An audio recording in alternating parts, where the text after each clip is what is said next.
Al doctor Ángel Chamorro, que es el jefe de la Unidad Funcional de Patología Neurovascular del Hospital Clínico de Barcelona y cuya charla de hoy va a hablarnos de una nueva diana terapéutica en el tratamiento del ictus, que es la microcirculación cerebral. Adelante, doctor Chamorro, cuando usted quiera. Gracias, Luis. Bueno, muy buenos días. Muy buenos días a todos. Para mí es una satisfacción estar aquí rodeado de ilustres radiólogos. Sé que este programa, este ciclo de conferencias, pues son de alto nivel, son de mucho éxito y, por tanto, para mí es una satisfacción poder estar con vosotros y hablar de lo que yo creo que es y creo que se está imponiendo como un capítulo importante en el tratamiento agudo de los pacientes con enfermedad fundamentalmente de gran vaso. Y voy a, en los próximos minutos, pues comentar un poco fundamentalmente los trabajos que hemos hecho nosotros y las ideas que tenemos nosotros, y así las puedo compartir con todos. Ciertamente vivimos unos años de muchísimo éxito.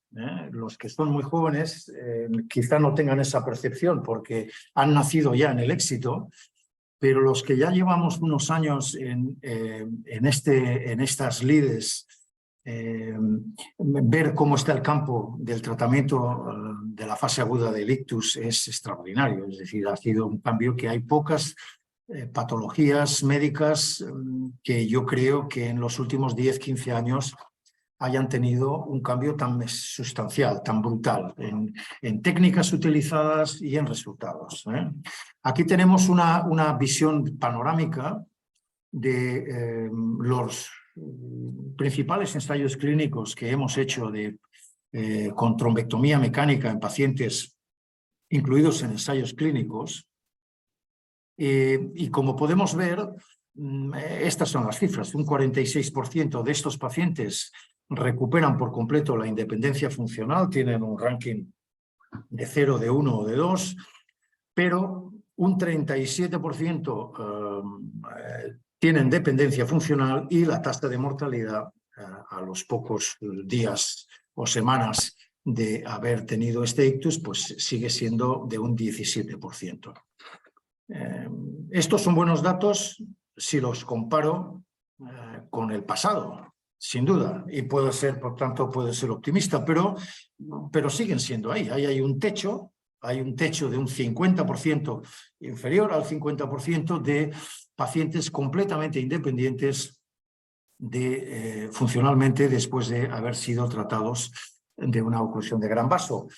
Por tanto, yo, que más bien soy del grupo de los pesimistas, creo que queda mucho camino por andar y explorar nuevas maneras de intentar mejorar esta situación. La primera es interpretar los datos actuales. ¿Qué nos cuenta la literatura respecto a qué factores encontramos en pacientes que hemos abierto la arteria, hemos recanalizado la arteria, pero el paciente no termina de beneficiarse? ¿Qué está pasando aquí? Bueno, si uno va a la literatura, se encuentra pues con personas más mayores, se encuentra en algunas series, perdón, con que hay un predominio de mujeres, se encuentra con que son pacientes que ya tenían un core de infarto extenso antes de recanalizar o que tenían una escala de NIH muy alta antes de recanalizar.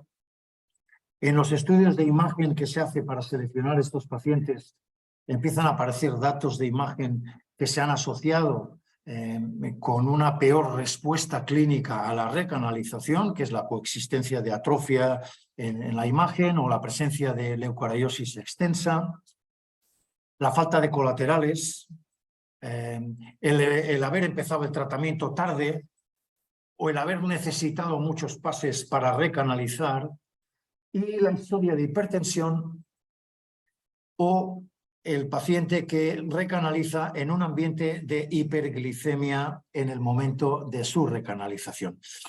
Aquí hay un asterisco que quiero resaltar muchísimo, y es que todo esto, en su gran mayoría, menos alguna excepción que ahora enseñaré, son estudios observacionales. Todos son estudios observacionales. Por tanto, que nadie haga una cátedra diciendo que los pacientes con un NIH alto o con un core alto no se van a beneficiar de la recanalización.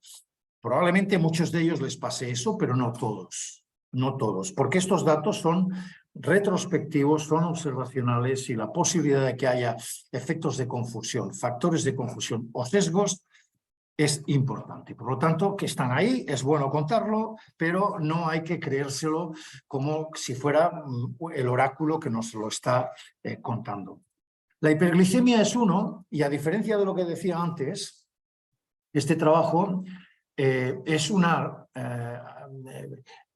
análisis pool data, es un análisis agregado de todos los ensayos clínicos del grupo Hermes, en el que pudimos comprobar, tanto aquí hay doble ciego, hay randomización, en fin, hay la máxima calidad de ensayo clínico y una N importante de 800, más de 800 pacientes tratados con trombectomía y casi 900 tratados con tratamiento médico. ¿Qué es lo que estamos viendo? En negro la trombectomía, en rojo la glucosa. Estamos viendo que siempre es mejor la trombectomía que el tratamiento médico, en función de cuáles son los niveles de glucosa que tiene el paciente cuando se le está haciendo la trombectomía. Pero lo que sí que vemos es que la diferencia del efecto, el treatment effect, el efecto del tratamiento, es significativamente mayor cuando el paciente está con unos niveles de glucosa hipernormal. Glucosa inferior a 90 miligramos, glucosa entre 90 y 100, y a partir de estos niveles de glucosa, la diferencia de la trombectomía sobre el tratamiento médico empieza a ser más estrecha, con alguna extrasístole aquí, como este grupo de entre 130 y 40, que esto puede ser perfectamente el azar, porque estamos hablando de poblaciones de casi 2.000 pacientes. Es decir, abrir una oclusión en un ambiente rico en glucosa, luego explicaré un poco por qué, disminuye la eficacia del tratamiento en trombectomía. Bien sencillo el cómo podemos ir buscando nuevas maneras de mejorarlo. Pero un factor que se ha asociado a la insuficiente respuesta clínica después de la reperfusión o de la recanalización es el no reflujo. Un fenómeno descrito a finales de los 60, es decir, pila de años, por un investigador norteamericano realmente listo. Aquí estamos viendo el cerebro de un conejo albino. Aquí este es el cerebro, el cadáver de un cerebro, la inyección de contraste, viendo el parenquimograma cerebral en un conejo, el cerebro de un conejo. Y aquí a la derecha estamos viendo ese mismo conejo al que se le ha ocluido la arteria cerebral media con un filamento durante unos minutos, y ese filamento después se ha extraído por completo, es decir, permitiendo por completo el paso de sangre, es decir, se le ha hecho un TICI-3 experimental, y sin embargo, cuando tú ese cadáver de cerebro lo estudias, ves y le inyectas contrastes, ves cómo estas imágenes salchichadas, con interrupciones claras del flujo de las arterias intracorticales, porque algo está impidiendo que la sangre vuelva a recircular, a pesar, insisto, de haber conseguido previamente la reperfusión completa de la arteria y de su oclusión. Esto se ha descrito en el cerebro, esto se ha descrito en el corazón, y se ha intentado combatir en el corazón hace muchos años con resultados muy pobres. El concepto se metió en un cajón y venga, olvídate, ya otra cosa mariposa. Sin embargo, los datos más recientes nos están diciendo que, hey, alerta, que esto del no reflujo, del no reflow, podría ser mucho más frecuente de lo que la gente se piensa. Hay estudios recientes que ven cómo pacientes que recanalizan por completo la arteria, si tú le miras la resistencia distal utilizando ultrasonografía transcraneal, ves índices de resistencia elevados sugerentes de que está habiendo falta de flujo. Los trabajos de nuestros colegas de la Vall d'Hebron de hacer CTP inmediatamente al final de la trombectomía y observar que en un 43% de los pacientes que tenían un TICI-3 veían áreas de hipoperfusión en el CTP. Al tanto, los grupos australianos insisten también de que utilizando sus técnicas de perfusión con frecuencia se encuentran con flujo, el no reflow. Por lo tanto,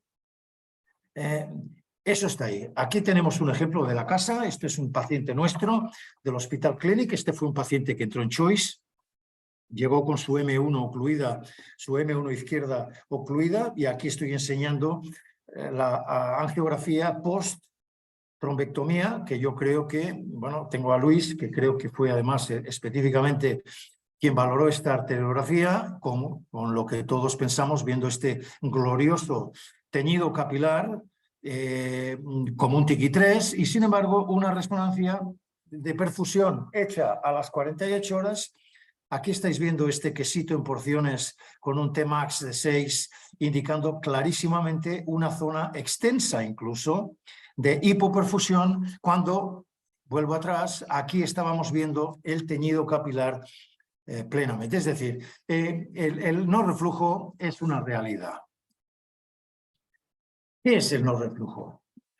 Hay muchas teorías, hay muchas experiencias, mucha experimentación animal, fundamentalmente. Se han hablado y hay trabajos que nos hablan de microvasoespasmo, nos están hablando de incremento de la viscosidad en la microcirculación, nos están hablando de la identificación de pequeños coágulos capilares, tanto arteriales como venosos, en las vénulas de la microcirculación, la formación de pequeños trombitos, agregados leucocitarios con plaquetas, los propios leucocitos lanzando sus nets que son protrombóticos, la extravasación del fibrinógeno de la sangre al espacio perivascular, generando en el espacio perivascular trombosis y colapsando la microcirculación. Sin duda, la manipulación del intervencionista durante la oclusión proximal puede estar haciendo una nube estelar distal de microfragmentos embólicos que pueden ocluir también el territorio distal. Los astrocitos, los pies de los astrocitos edematizados colapsando la microcirculación. Hay un montón de evidencias, de ensayos, de experimentación animal, defendiendo estos titulares que estoy yo explicando aquí, ¿no? Pero ciertamente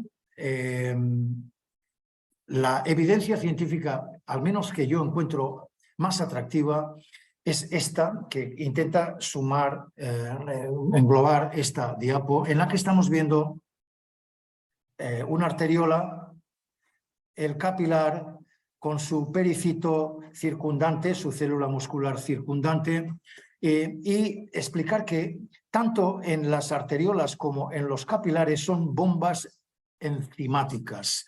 Están una riquísima expresión de la enzima NOX, de la xantino-óxido reductasa, está riquísima territorio anatómico lleno de mitocondrias donde se está generando el ATP, la energía de la cual va a vivir la neurona, no nos olvidemos.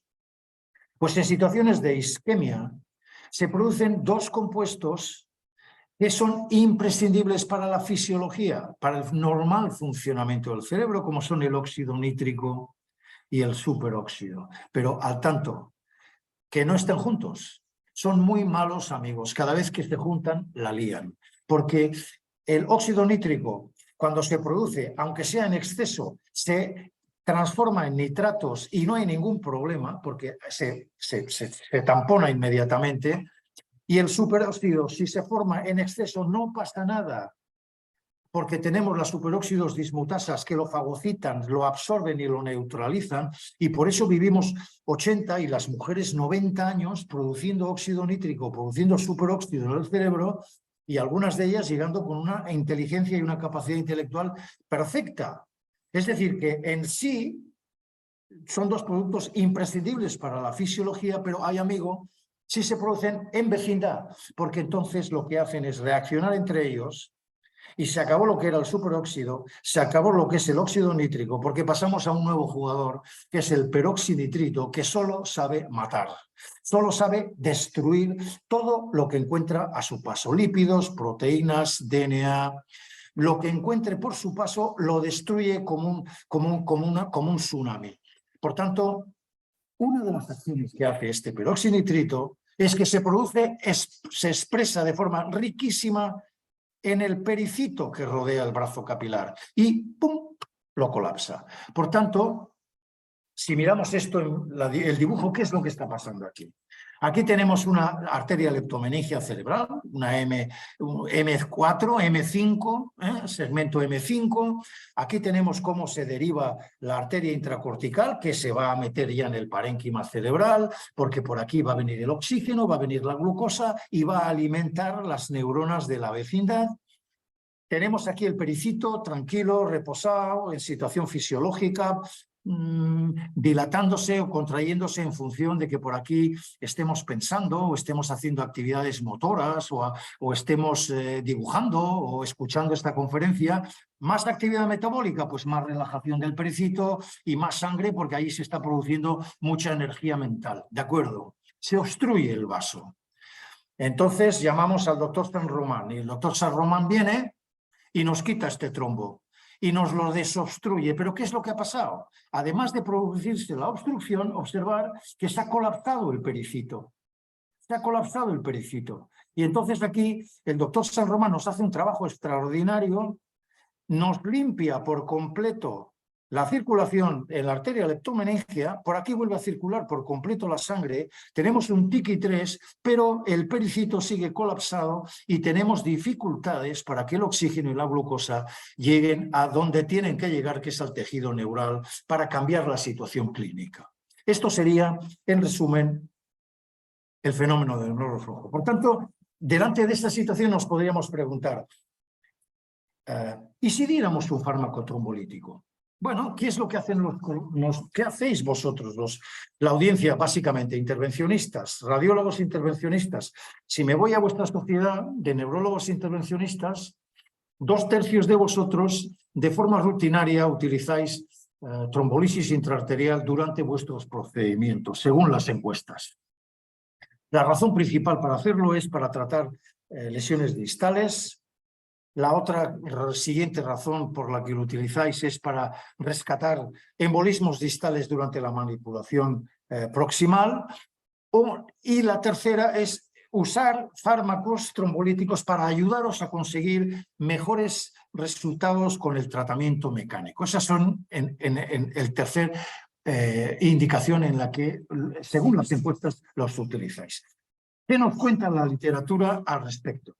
En respecto al principio, usar fármacos trombolíticos para conseguir una trombectomía más exitosa. Bueno, ¿qué nos cuenta la literatura? Pues tiempos de procedimiento más cortos, la necesidad de utilizar menos pases, tener menos complicaciones embólicas, mejorar la tasa de recanalización y mejorar el outcome clínico. Dice, hombre, fantástico.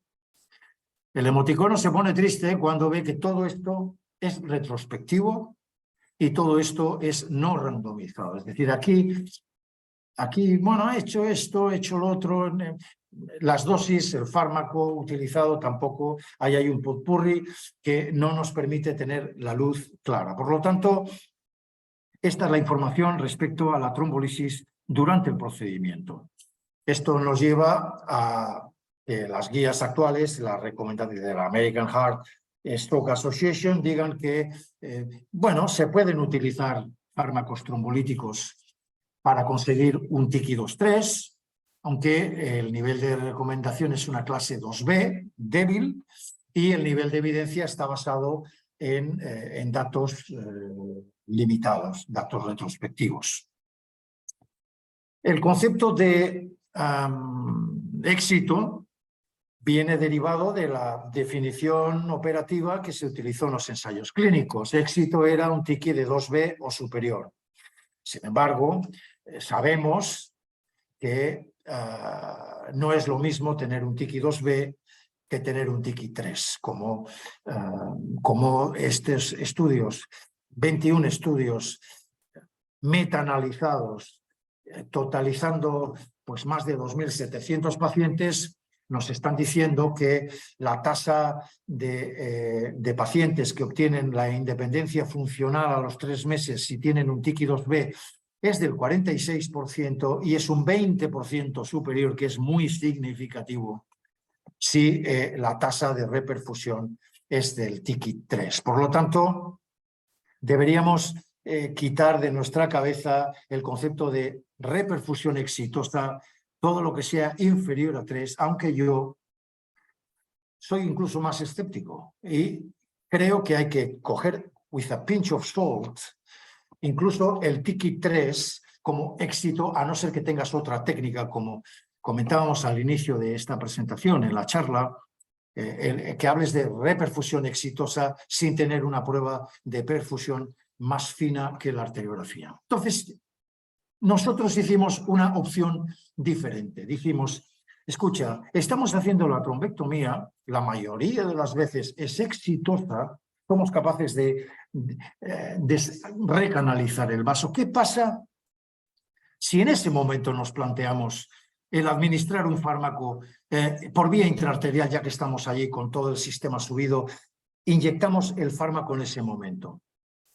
Esto lo hicimos y diseñamos el estudio CHOICE con la base científica de que pensábamos que el fenómeno de no reflujo era de alta relevancia clínica, es decir, que no era un detalle, una manchita anecdótica que decoraba las arteriografías o el mapa de perfusión, sino que era clínicamente relevante y que ayudaba a explicar ese techo del 50% de pacientes y no superior que está en buena situación funcional a pesar de la recanalización.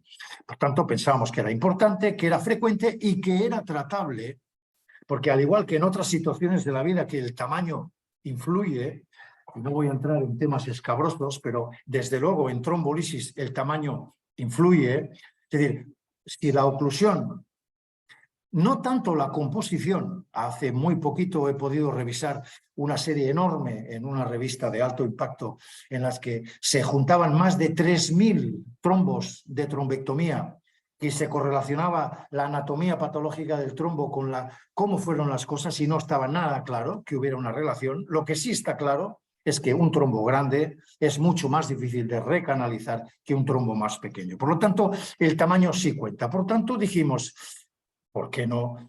Primero nos deshacemos del trombo grande, lo sacamos y luego damos el fármaco. Y esto es básicamente lo que se pregunta el estudio CHOICE. Si el uso de trombolisis intraarterial adjunta en un paciente en los que hemos conseguido una angiografía con el criterio de score de éxito, TICI-2B o superior, si podemos mejorar su situación clínica mediante la utilización de fármacos trombolíticos.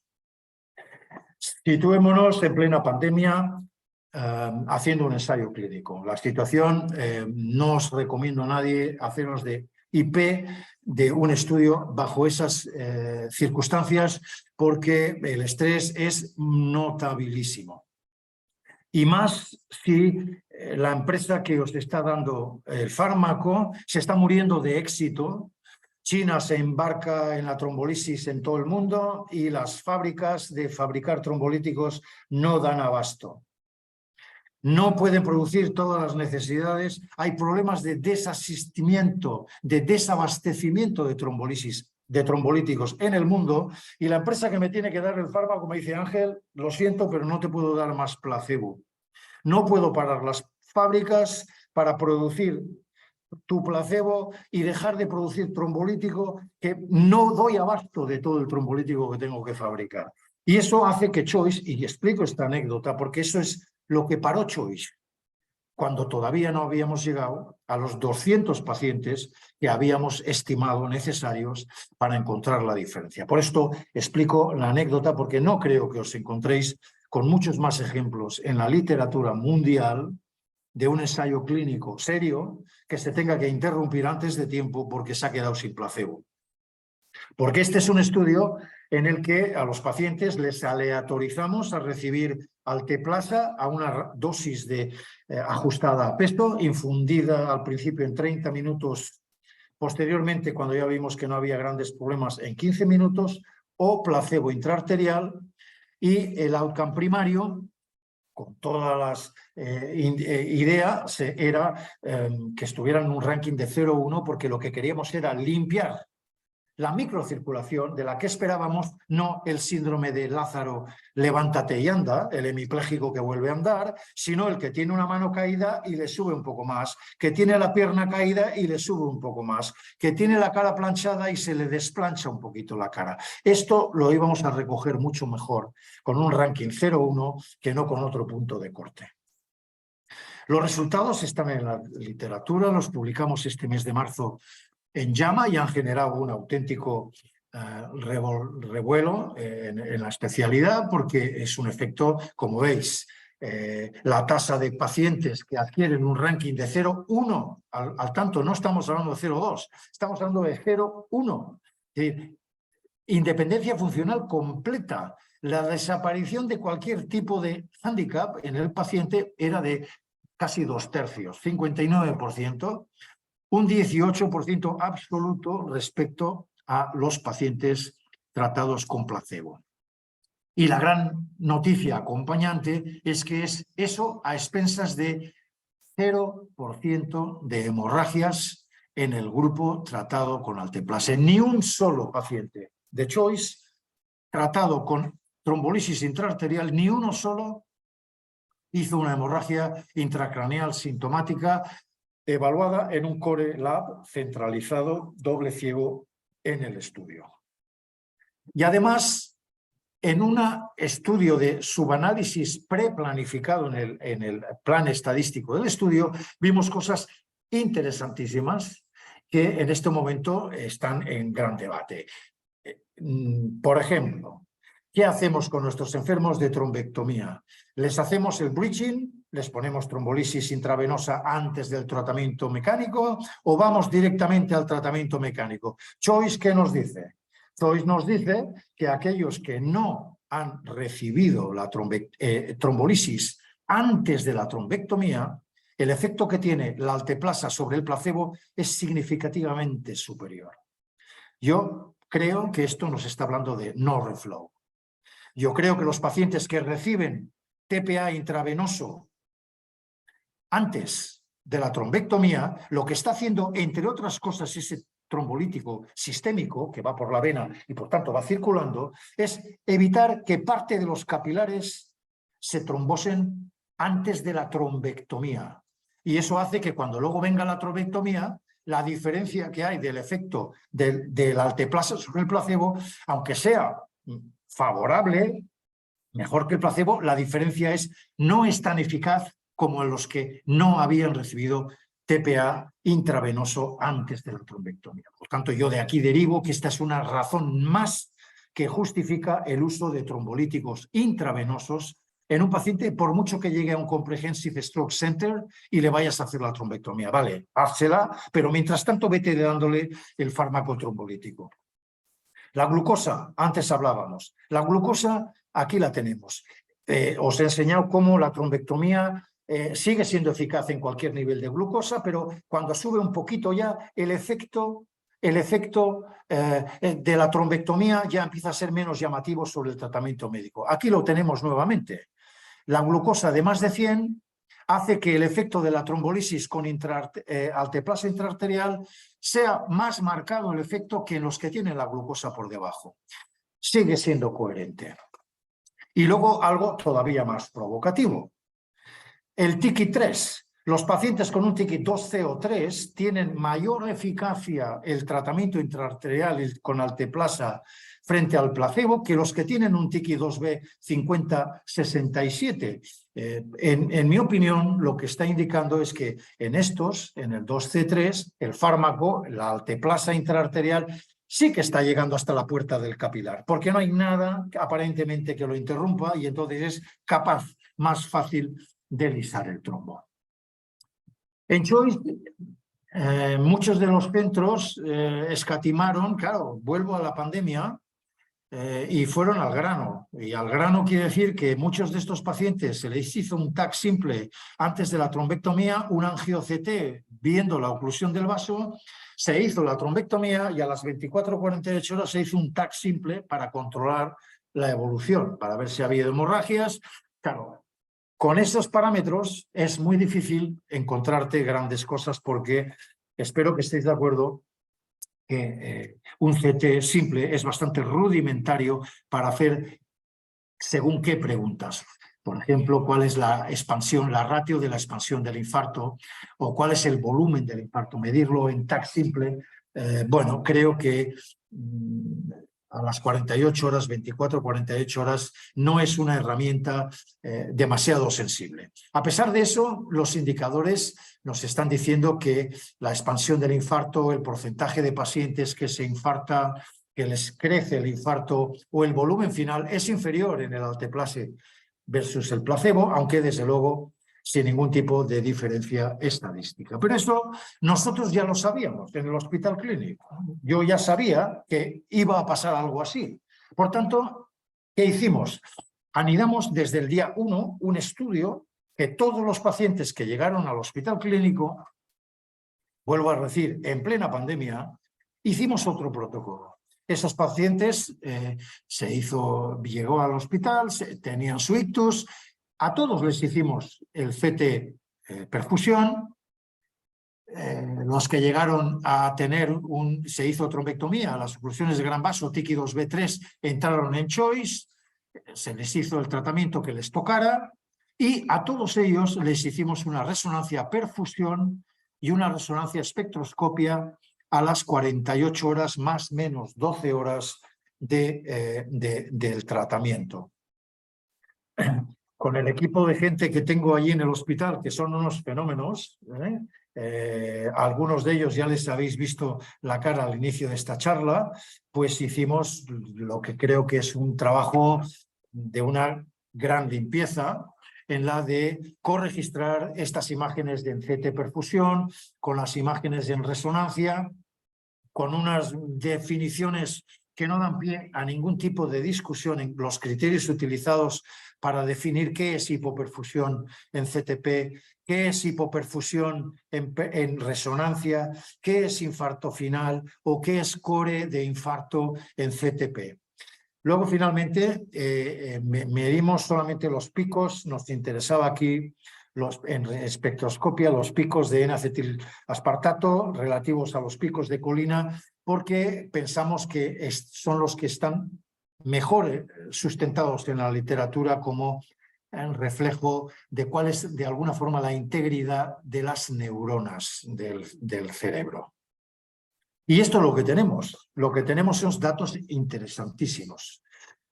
La primera gran noticia, el TICI, la alteplasa, ya hemos visto los resultados clínicos. Esto no lo hace porque mejore la angiografía. De hecho, no hay ni un solo enfermo de ENCHOICE tratado con alteplasa que le mejorara la arteriografía finalmente después de la inyección del fármaco, cosa que le pasaba a 3 pacientes tratados con placebo.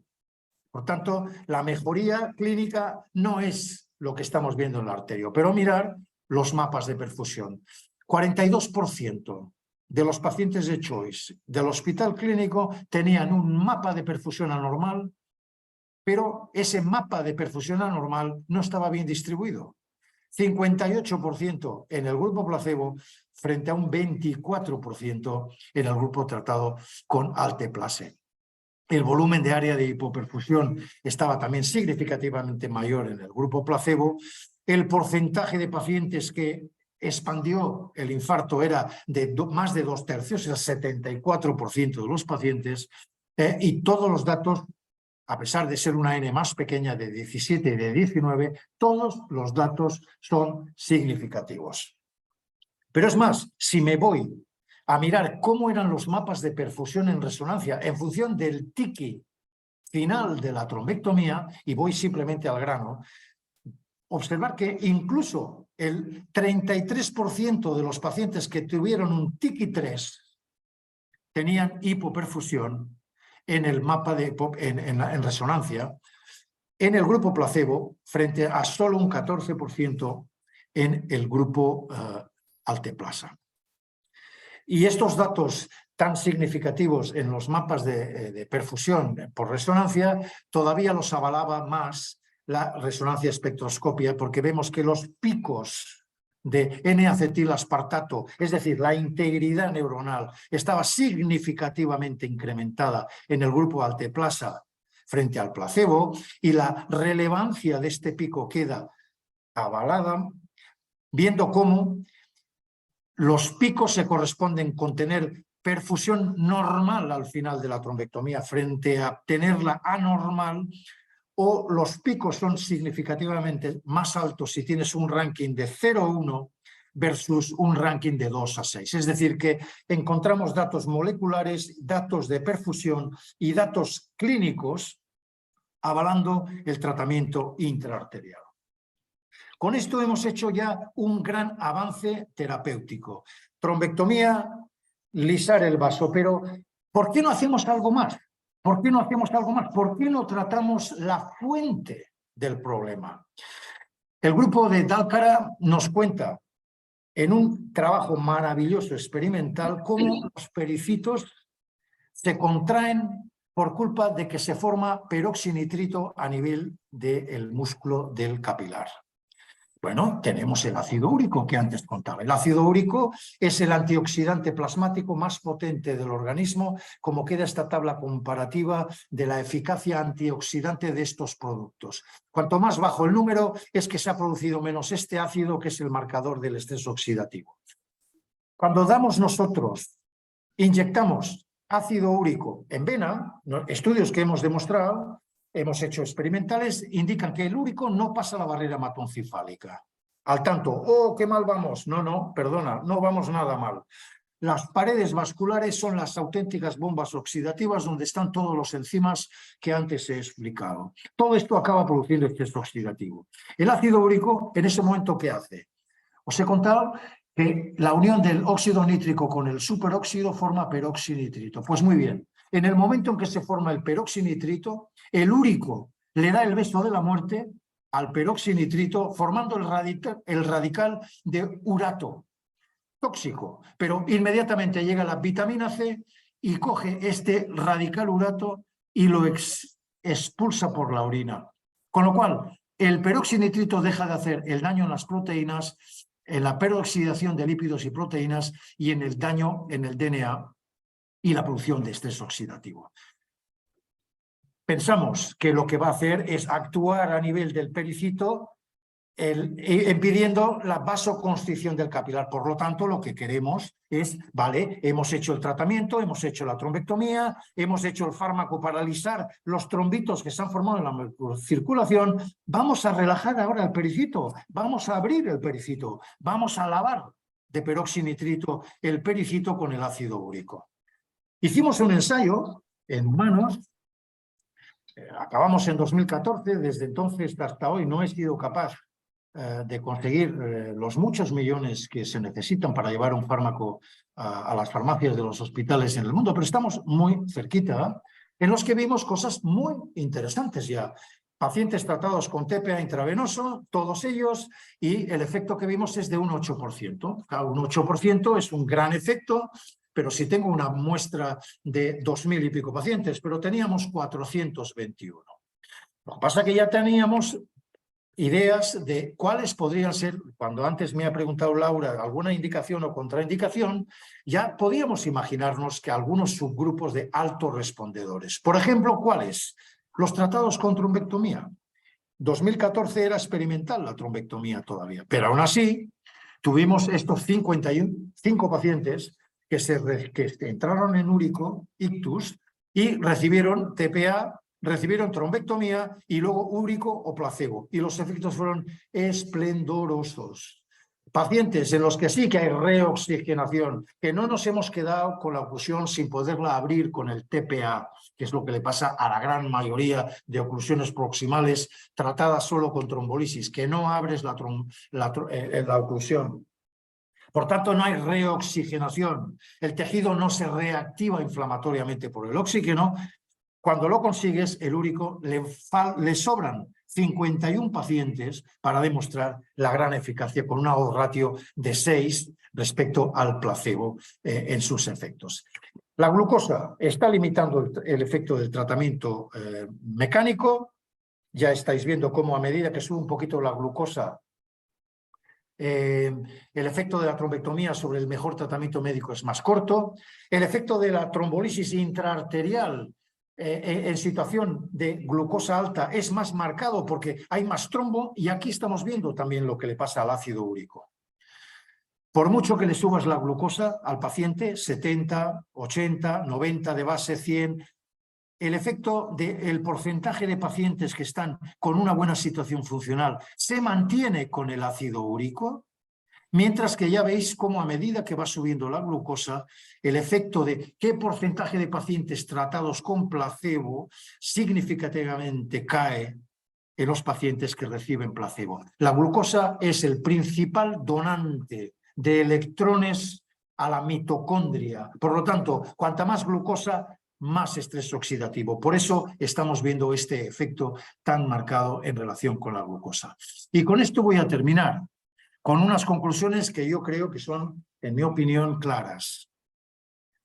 Incorporar la microcirculación en el tratamiento agudo del ictus es un cambio de juego, cambio de reglas. Estamos jugando ya a otra cosa. Hay que reevaluar un montón de conceptos.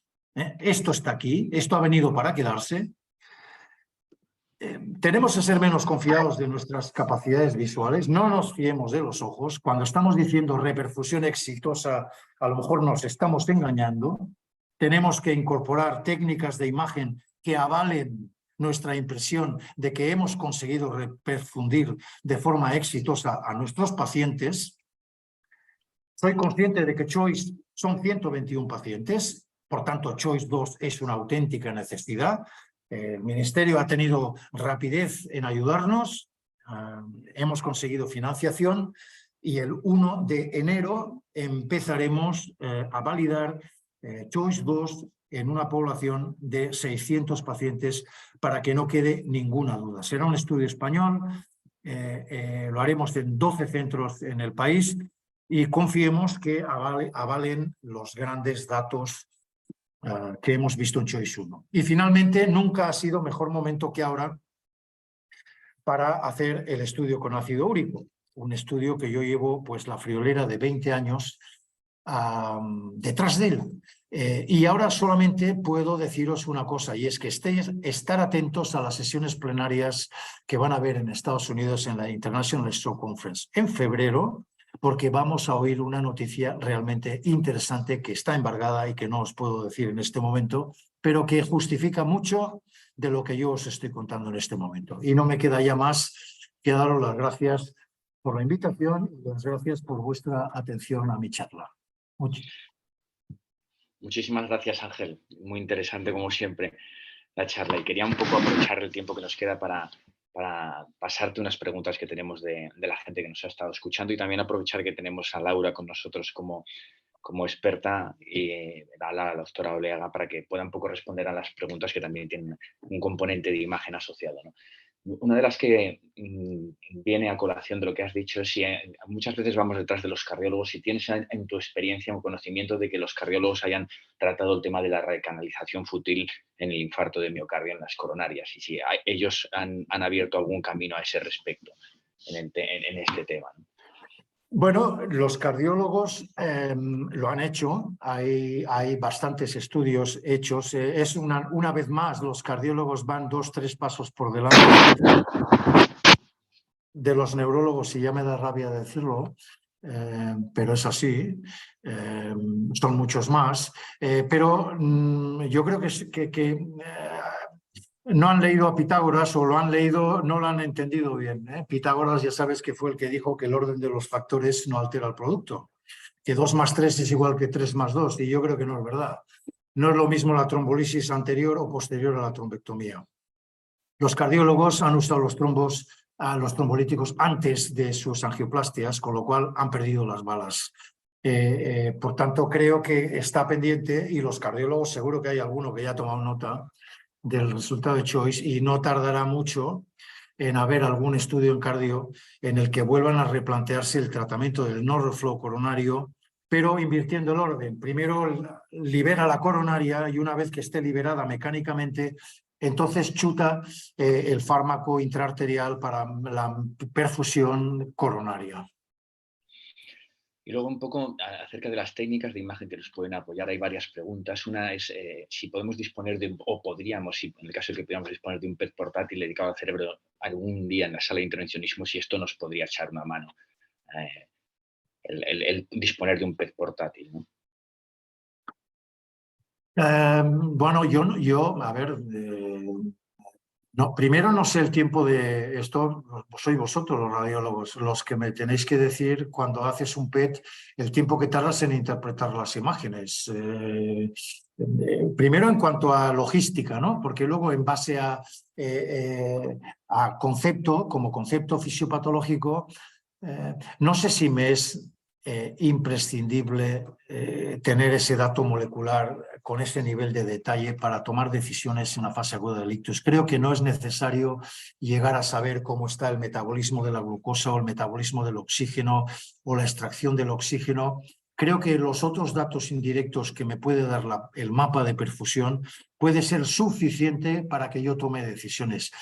Otra cosa es que alguien llegue y nos identifique nuevas moléculas que incidan en una vía metabólica muy concreta y entonces utilizar un mapa metabólico, medir la actividad metabólica de ese parámetro concreto tenga alguna utilidad, ¿no? Pero a fecha de hoy yo no la veo. Y luego, por ejemplo, aprovechando también que tenemos a Laura, aunque lo hemos estado hablando en la charla del inicio, dentro de qué técnicas de imagen nos pueden echar una mano para valorar esta recanalización fútil. Si creéis que la inteligencia artificial, las técnicas de radiómica, el TAC de doble energía, técnicas de resonancia, nos pueden echar una mano para valorar esta posibilidad de una recanalización fútil. Bueno,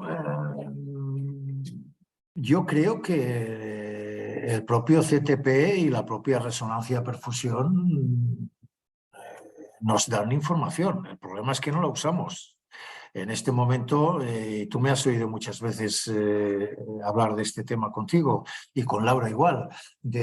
A mí me parece que debería ser una técnica que deberíamos de incorporar, primero para consolidar los datos. Es decir, vamos a saber realmente qué es lo que hemos hecho a nuestro paciente, ¿no? Le hemos hecho la trombectomía, vamos a etiquetar perfectamente qué es lo que hemos hecho a nivel de la perfusión. Si hemos conseguido normalizar por completo los mapas de perfusión o CTP o en resonancia, pero con la mirada atenta en cómo hacemos para incorporar esas técnicas a la sala de angio. En eso tú también tienes ideas, que aprovecho para preguntarte. ¿Tú qué es lo que consideras que nos puede dar juego para esto? Para llevar la imagen a la sala de angio. Bueno, yo voy a comentar lo que ha dicho Luis respecto a la energía dual, ya no para valorar la recanalización o no. La energía dual sí que se han descrito, y bueno, hay trabajos publicados en la literatura, que sí que los mapas con imagen monoenergética virtual obtenida a partir de los estudios realizados con doble energía, sí que esos mapas